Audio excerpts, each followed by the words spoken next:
Welcome to Blue Talks.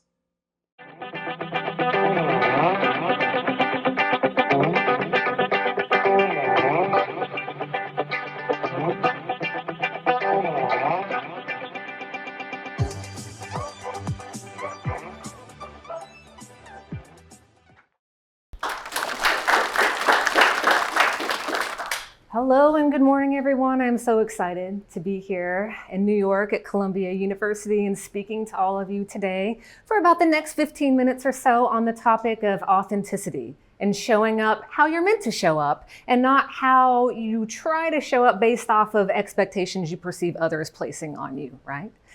And so I hate showing up in an inauthentic way. And I believe that I've done that probably for the majority of my life, right? So who else is tired of fitting in? You know, I see those hands, and even if you're not raising your hand, I would venture to believe that probably there's some point in your life where you felt like you had to modify who you were, what you stood for, in order to fit into the constructs of society, to a role, to a relationship that you've been involved with, right? It's just the nature of being a human. We have evolved to adapt to our circumstances, to adapt to our environment in a way that we can thrive, right? So a little bit of adjusting ourselves to the circumstance is completely normal. But what I want to talk about over the next few minutes are those big swings, those big uncomfortable swings where you get a job and you're very excited about the job that you just landed. You go into your first week, you're starting to develop those relationships with those colleagues, with your boss. You're enjoying the work that you're doing. And then over time, you're realizing, why do I not feel as engaged today that I did when I first started? I bet it's because you're stretching yourself either too much in one area. Maybe you're an introvert and you're just hired for a sales role, and your sales role requirement is for you to get out in front of people, out in the field all day, all week long. And at the end of the week, you're like, why am I so drained all the time? You spend your weekend sleeping. You spend your weekend trying to retreat from other social activities, right? And that becomes a new pattern in your life because you've stretched yourself too far from one direction to the other, right? Or maybe you're an extrovert and you're very dominant and you tend to assert yourself in different positions, and you've been placed into a role or maybe a relationship that kind of pushes you down a little bit, and you're not able to bring that dominant, assertive self to that situation, right? So those big swings over time have the tendency to impact us and our wellness and our physiological health over time in a lot of different ways. I'll tell you a couple different stories about me and how this has impacted me, but I can tell you some of the detriments to my health have been heart palpitations, anxiety, those visual migraines you get where it looks like you're in a disco and there's flashing lights everywhere and you don't know what's going on. All that I attribute to being in roles or relationships where I felt like I couldn't bring my full self. Right? So you probably noticed I'm wearing these silly Superwoman or Wonder Woman socks, right? And that's for a reason. Growing up, I kind of balanced two households. You know, my parents were divorced. I'm thankful that I felt very loved and supported through my childhood, something I'm very grateful for this day. Wonderful parents that I had.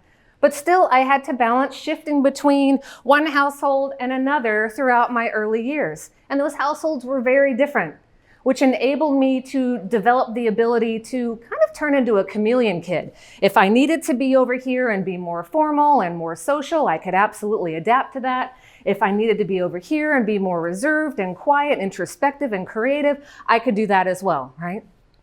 I kind of thought in my early years that that chameleon kid ability was a superpower. As I got older, I realized it was more of a coping mechanism. I was showing up the way other people expected me to be. And somewhere along the way, I kind of lost myself. And one example of that are the knee socks. Growing up in Florida, it's hot. And I enjoyed wearing knee socks. No one else was wearing knee socks in elementary school and middle school, probably except for me, right? Unless you're playing sports, playing soccer or whatnot, and you had that uniform piece. I just thought it was kind of cool. Wear your culottes and your knee socks. When I got to a certain age in middle school, I started being ridiculed for my fashion choices. And that really hurt me because really behind it all, I wanted to be accepted. I wanted to be loved. I wanted to make sure that I was a part of something, part of a peer group, and I felt isolated. And what that did was it caused me to change things about myself, push down different aspects of myself and my personality because it wasn't, in my mind, socially accepted.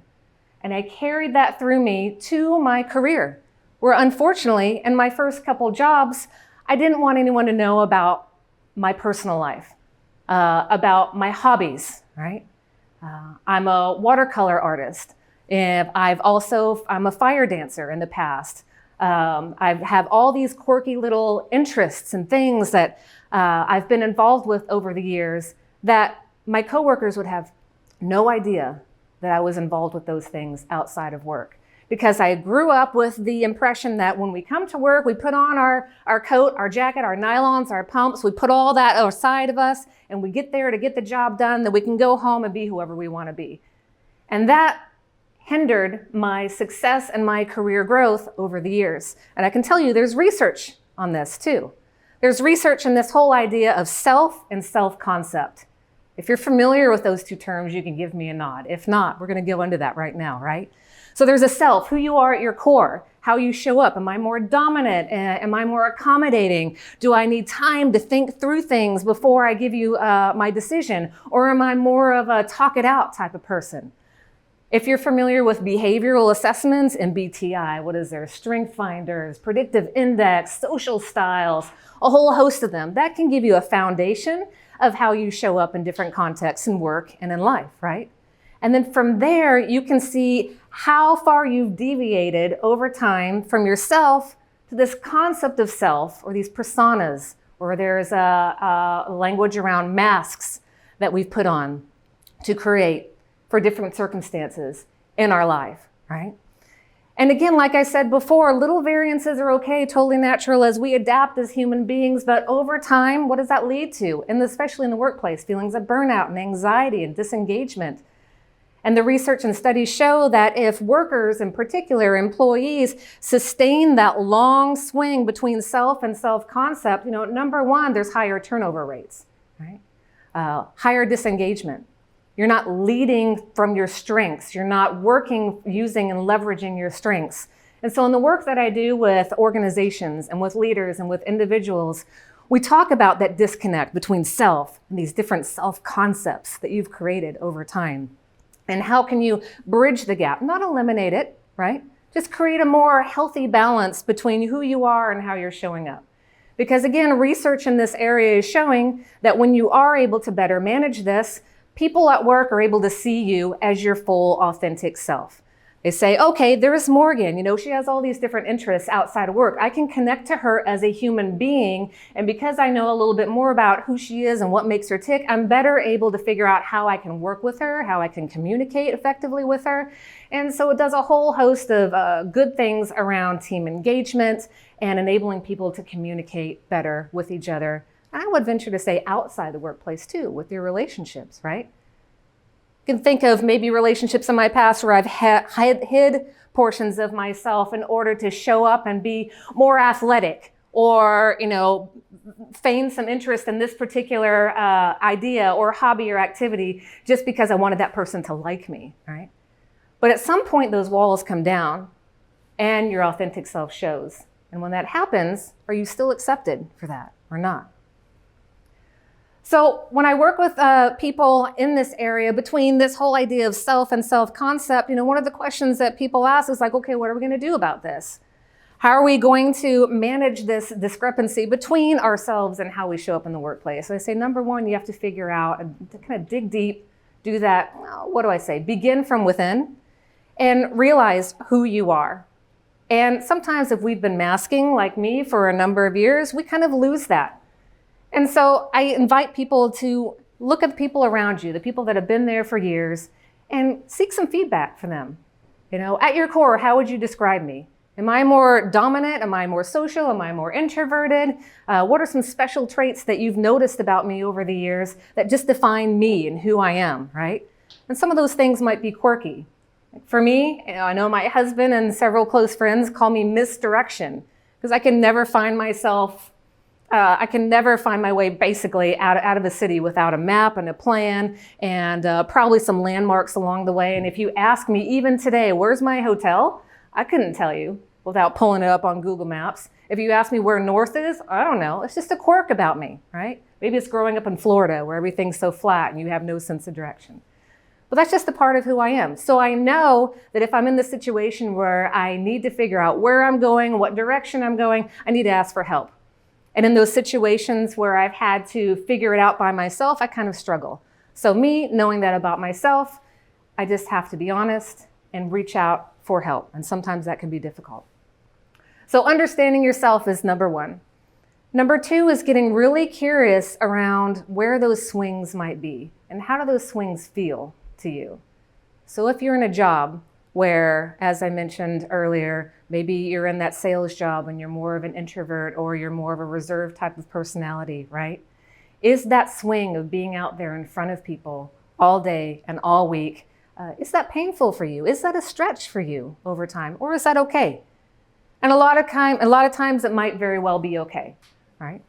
But when you're seeing that uncomfortable stretch, that's the time to take notice and say, what could I do to kind of adjust this a little bit? Is there something that I could do to make me feel more comfortable to truly show up with my true skills and my strengths, right? So maybe in that case, it's bringing along a buddy so you're not alone.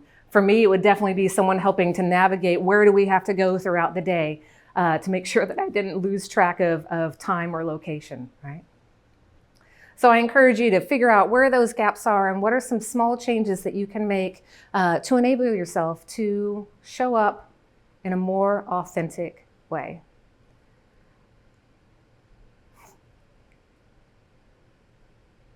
I'm being authentic right now, right? Yeah.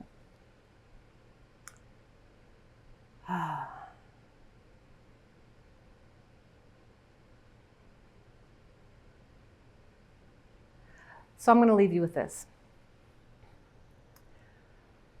As I was growing up, when I was going through my degrees, when people would ask me, who am I? What do I do? I would always come to not really like those conversations.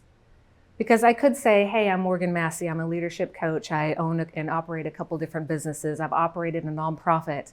I've launched a couple community initiatives around helping people through change and uncertainty. I've written a couple books. I've received, accolades and some awards around career development, professional development, courses and opportunities.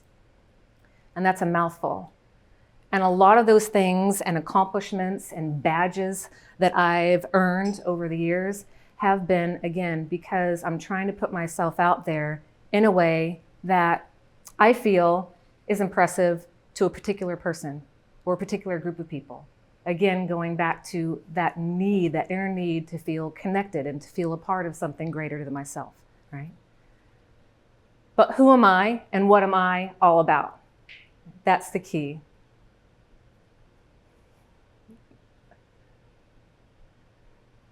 This is I'm almost about to cry. Yay for being authentic. It's such an obstacle and a hurdle to get over in our life and to connect with people in ways that we do deem are authentic. And we are able to let that mask down. And we are able to embrace that quirky knee socks wearing girl that has evolved over time to realize that her chameleon abilities are even more of a masking activity than not, right? And to be able to show up and have the honor of helping other people in different walks of life, leaders and individuals, bridge that gap between self and self-concept so they can be more successful in their relationships and in their careers. My dad once told me when he realized I wasn't going to follow in his footsteps and go into that law degree, I said, Dad, I don't think I can do that. I don't think that's for me. I had this conversation with my mom as well. And what they both ended up saying to me was surprising.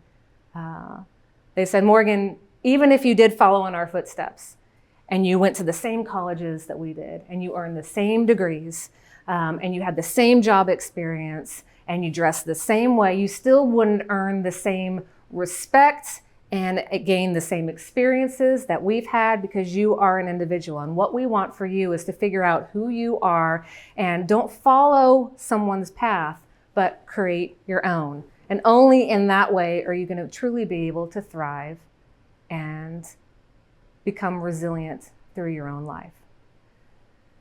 And that was almost like a 100-pound weight had been lifted off of my shoulders when I was granted that freedom to explore on my own, what do I want and how do I want to show up in the world? And it's been a process and it's been a journey, and I can tell you I'm not done. There are times when I'm still incredibly socially awkward. There are times when I can absolutely see that I've accepted a job or a project that's outside my scope of genius. And I'm learning to overcome those and figure out how to more authentically show up in those spaces by asking for permission, by telling people that I feel uncomfortable, by asking for help, and by realizing, taking a breath and taking a pause, just like I did a few minutes ago, to reset and be within myself and show up in a more authentic way. I truly believe that people can be more successful, more engaged, more enlightened, and more energetic in their life when they're able to identify and address where those gaps are, so they can show up more themselves in all walks of life. And so with that, my hope for you is that you can start to identify and address that self and that self-concept aspect, and take those little tiny actions, as awkward as they may seem. I'm up here and I'm a grown woman in a clashing outfit with Wonder Woman socks. If I can do this, you can too. You can move through it, and you can be more engaged with your life, your career, and your relationships. Thank you.